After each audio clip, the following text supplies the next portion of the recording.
കേന്ദ്ര സർക്കാർ നെല്ലിന് താങ്ങുവില ഉയർത്തിയെങ്കിലും ആനുപാതിക വർധനയുണ്ടാകുമോ എന്ന കാര്യത്തിൽ സംശയമുണ്ടെന്ന് കർഷകർ.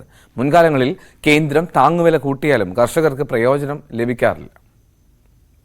നെല്ലിന് കിലോയ്ക്ക് ₹1.17 കേന്ദ്രം താങ്ങുവില ഉയർത്തിയത്. സംസ്ഥാന സർക്കാർ ആനുപാതിക വില വർദ്ധിപ്പിക്കില്ലെന്നാണ് വിവരം. താങ്ങുവില നോക്കിയല്ല കേരളത്തിൽ നെല്ലിന് വില നിശ്ചയിക്കുന്നതെന്നാണ് സംസ്ഥാന സർക്കാരിന്റെ നിലപാട്. താങ്ങുവിലയ്ക്ക് ആനുപാതികമായി വില വർദ്ധിപ്പിക്കണമെന്നാണ് കർഷകരുടെ ആവശ്യം. ഒരിക്കലും ആശാവഹമായ ഒരു കാര്യം ഇവരിൽ നിന്ന് പ്രതീക്ഷിക്കേണ്ടതില്ല എന്നാണ് എനിക്ക് തോന്നുന്നത്.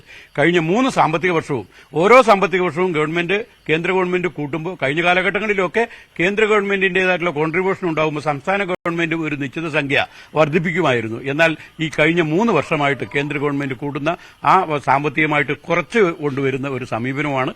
ഈ സാമ്പത്തിക വർഷവും അതിനുള്ള സാധ്യതയാണ് കാണുന്നത്. ഒരിക്കലും കൃഷിക്കാരെ സഹായിക്കാനല്ല ഈ ഗവൺമെന്റിന്റെ കാഴ്ചപ്പാട്. അവർ ഈ കൃഷിക്കാരെ ദ്രോഹിക്കാനും കൃഷി ഉന്മൂലനം ചെയ്യാനുള്ള ശ്രമകരമായ പ്രവർത്തനങ്ങളുമായി ഗവൺമെന്റ് മുന്നോട്ട് പോകുന്നു എന്നുള്ളതാണ് യാഥാർത്ഥ്യം.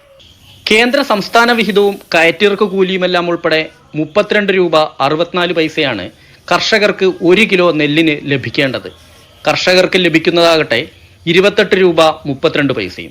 താങ്ങുവിലയുടെ അടിസ്ഥാനത്തിൽ വിലവർധനയില്ലെങ്കിൽ പ്രക്ഷോഭത്തിനൊരുങ്ങുമെന്ന് കർഷകർ പറയുന്നു. S Vinesh Kumar, news 18, Palakkad.